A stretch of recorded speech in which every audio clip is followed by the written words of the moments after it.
And thank you, God, for stopping the Dion hype train. Oh my God, Duck fans. What a game. Anyone who's really been paying attention to Colorado and Duck football, I think you had an inkling of what this game would be. I think you knew that maybe the Buffs were a little overhyped. Maybe the Ducks were flying under the radar. But I'll tell you this, I didn't know it was going to be 42-6. I didn't know it was almost going to be a shutout. But it was a wonderful surprise. I knew it was going to be a dominating victory for the Ducks, but holy cow. Let's get into it. This is the Sunday sermon for Addicted to Quack. We got 12 hot quacks, which is kind of a pun on takes. Not really a pun. Sorry. Number one, stripe out. It was a stripe out. This is something that Duck fans are famous for being not very good at, the whole coordinating thing, the whole color coordinating, the whole getting all the fans to do one thing or another. Well, this time it worked out. It worked out pretty well. It looked good. You could sell green, yellow, these distinctions. I will say there were times where you could be like, I can pick out all those, yellow, and a green over in this green section. Oh, look, all this whole family's wearing yellow. Like, they truly did not get the call. Like, go online. We posted it everywhere. But overall, it looked good. Definitely a good starting spot. I hope we continue this tradition. I hope we get better and better. Honestly, maybe we should just do, like, all yellow. Even then, I'm not sure if we could pull it off, but it was nice to see we tried. Number 2, QB play. Now, this is QB play for everyone here because we got Ty Thompson. He was in there. He did a pretty good job. His main MO was to go in there and kill some clock, kill the game, basically. Didn't quite work out, but yeah, he had a good game. I mean, he didn't miss a single pass, so there you go. Shedeur Sanders was basically shut down, and for them to have a chance, he was going to have to be everything for them. He was, but he didn't do much. Shedeur Sanders, 23 of 33, 159 yards, 1 touchdown. Threw a couple of balls that could have been picks that weren't, but, played pretty clean overall. Just got his clock rung a couple of times, too. A lot of sacks in this one, which was wonderful to see. Bo Nix was not perfect, but did pretty damn good. 28 of 33, 276 yards, 3 touchdowns thrown, 1 touchdown ran in even, 1 interception. The interception was bad, especially from my angle, because I was lucky enough to be at this game, thanks to a couple of wonderful listeners who gave me and a friend a free ticket. The friend had never been to an Austin game. No, it's not Aaron, but it was a different friend who never been to an Austin game. He had a blast. He's a good luck charm. Keep sending us tickets because this guy, I mean, we've only blown out the opponents every game he's been at. So, just saying. But yeah, that one pick from my angle, it was clear Bo Nix just didn't see the guy. And he's usually a real sure quarterback. I'm not too worried about it. But that one blemish, keeps you something to work on, something to watch in tape. Because otherwise he was just about perfect. Most experienced QB in the nation, right? Maybe of all time. For a little while anyways, yeah. Number 3, running through the ball carriers. Let's run through them because we had a surprising amount. Bucky Irving almost got that buck. Almost got 100. 10 carries, 89 yards, 25 long. Just tore through this defense. Jordan James for a freshman. Ooh, boy. 7 carries, 54 yards. Got a touchdown, 23-yard long. Noah Whittington, I do believe, was injured. We're getting to that in a little bit. But 8 carries, 45 yards. Had a touchdown. Also a threat in the actually, no, he did not catch a ball. No, he did. He got 1 ball for 1 yard. So maybe not so much today, but usually is. Casey Rogers with the run of the game, with the play of the game. Oh, my God. That was so fun to watch. 18 yards he had on that. Dan Lanning. I mean, we used to, say big balls chip. I think Dan Lanning's balls are just as big as Chip Kelly's. I swear. Nuts. I cannot believe he went for it. That was so fantastic. That was the play of the game. Really snatched momentum. Kind of like when we did the onside kick against UCLA last year. It felt like that. Huge momentum. Bo Nix got that touchdown, as we said. Ty Thompson was very efficient. He only ran 3 times, but he had an 11-yard run. He really does have a good pair of legs on him. Jaden Lamar got in there. Dante Dowdell got in there. Gary Bryan Jr. had an unsuccessful sweep, but there are quite a few runners on this team. Troy Franklin, number 4. He's number 11, but I'm saying number 4 of my 12 hot takes, hot quacks, whatever. Number 4, Troy Franklin was just the MVP.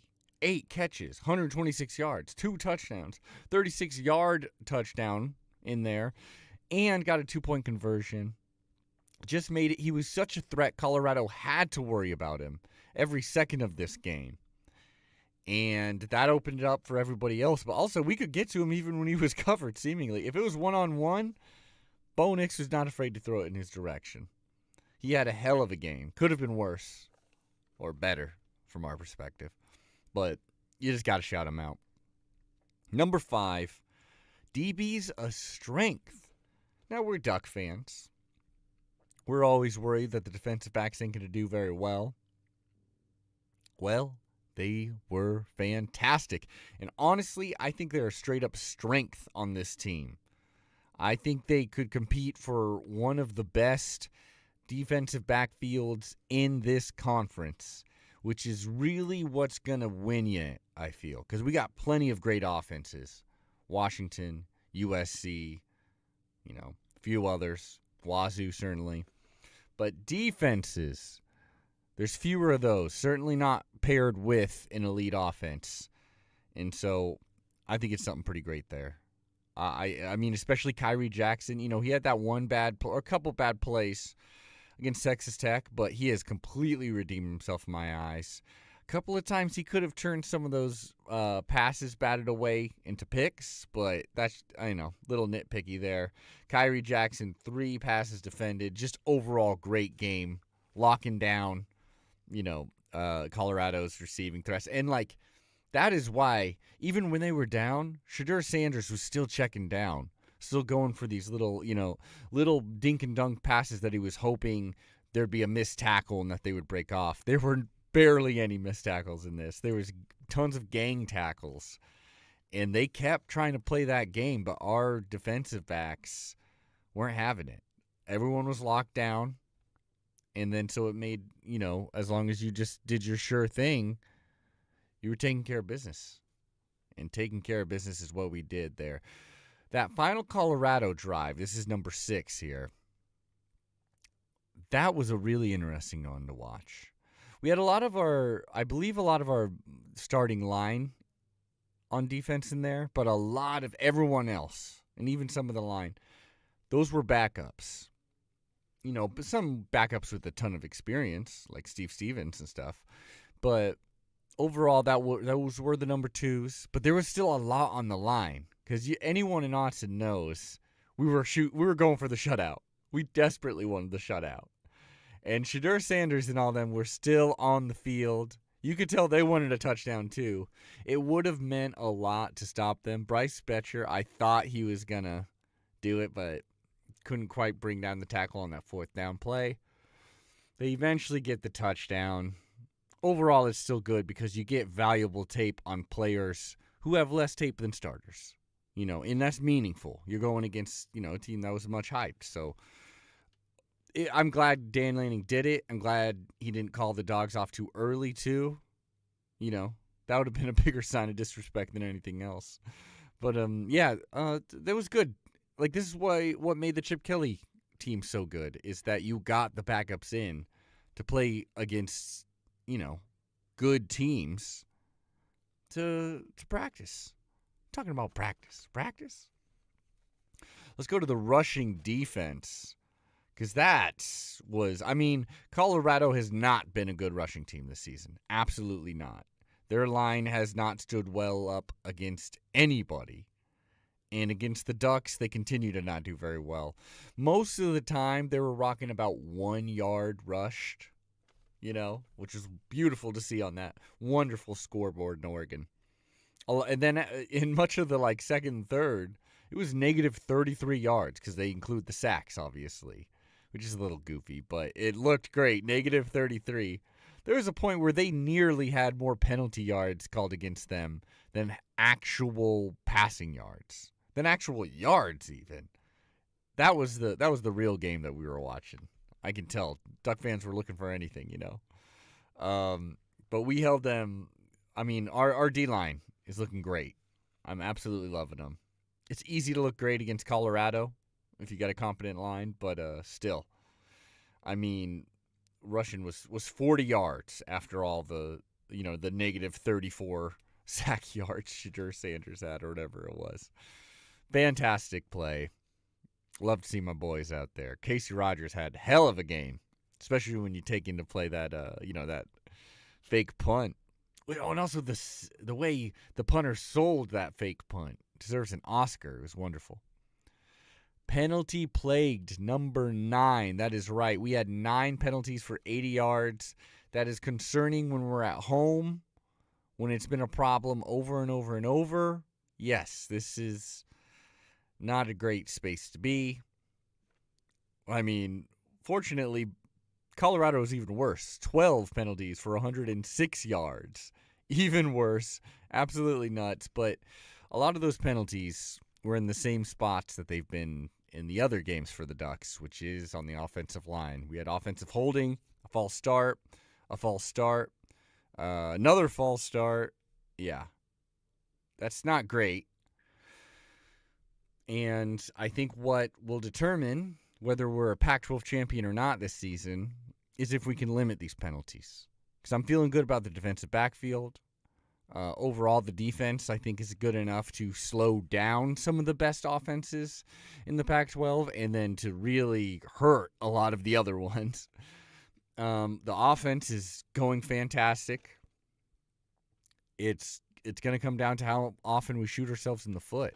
Now, fortunately, we were so dominant in this game that even when they were starting to stack up against us, we were still able to, convert on 4th down or something like that. Or just a huge play would break off and it would just eliminate the yards we just lost.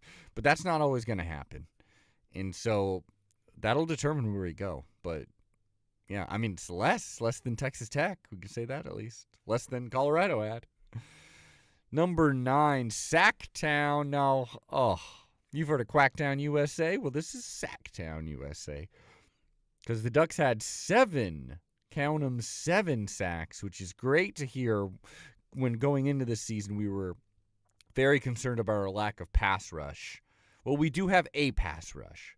Will it hold up against better offensive lines? We don't know. Many offensive lines are better than Colorado's.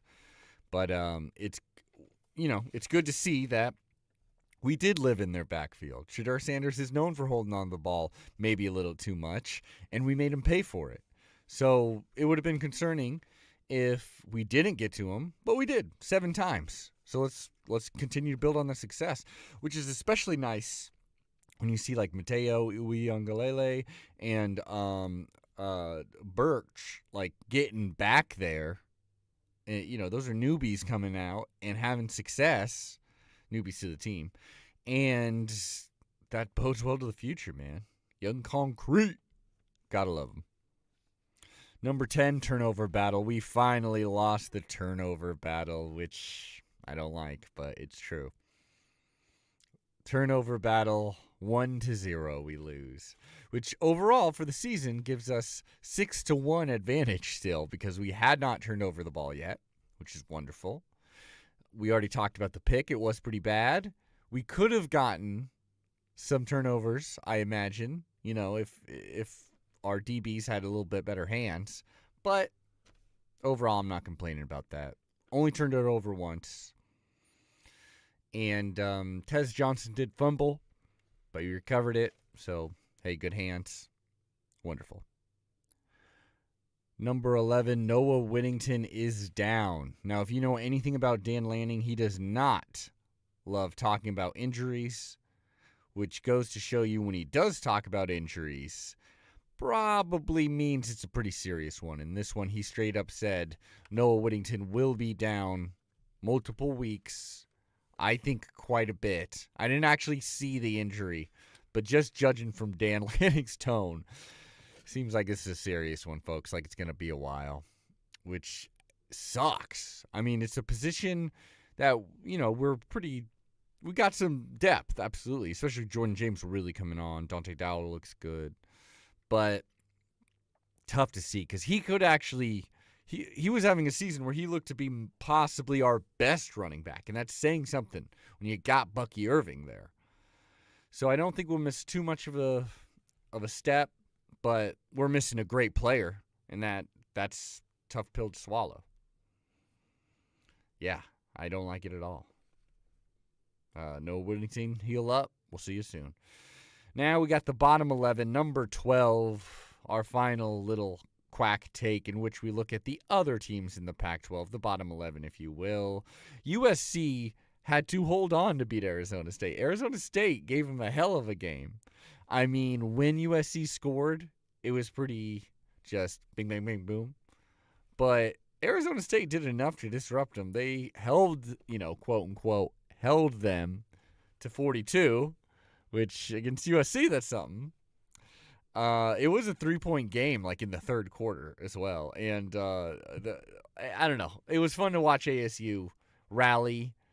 I think Kenny Dillingham does have some people inspired. Just he's going up that's an uphill battle. Power to him. It would have been pretty damn funny for out of all the teams for ASU to beat USC. I don't know. Hopefully they don't get it going by the time we're playing them. But Cal at Washington. Good news for Duck fans. Cal did score 32 points. Bad news for Duck fans. Washington scored 59. They actually scored 14 points before the offense got on the field. Yeah. Cal, that's more like a Cal being bad thing, but Washington's a damn good team. There's just no way around that. Number 22 UCLA at number 11 Utah, 14-7. You don't hear that score very often. 14-7. Utah wins with backup quarterback Nate Johnson, though Cam Rising did dress, so that's a good sign for the future. UCLA, they get a pick six really early on. I think like the second play or something like that. Their second offensive play. Dante Moore is going to be a good QB, but no freshman QB is going to be ready to go take on any Utah team in Salt Lake City.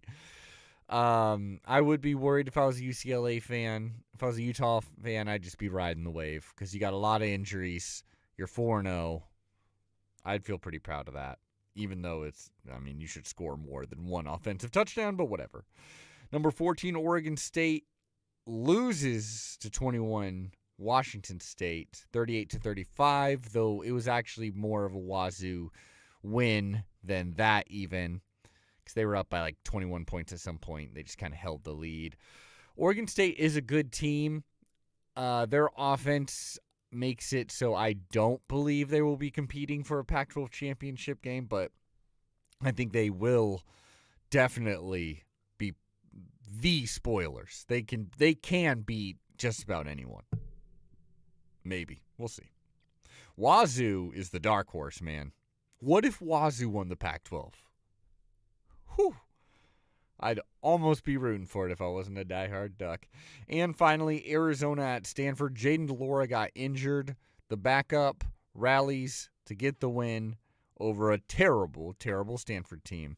A Stanford team that we will be taking on this Saturday. I'm Adam Shamail. This has been your Sunday sermon. Go Ducks. We'll see you Tuesday or Wednesday when we post our main feed episode.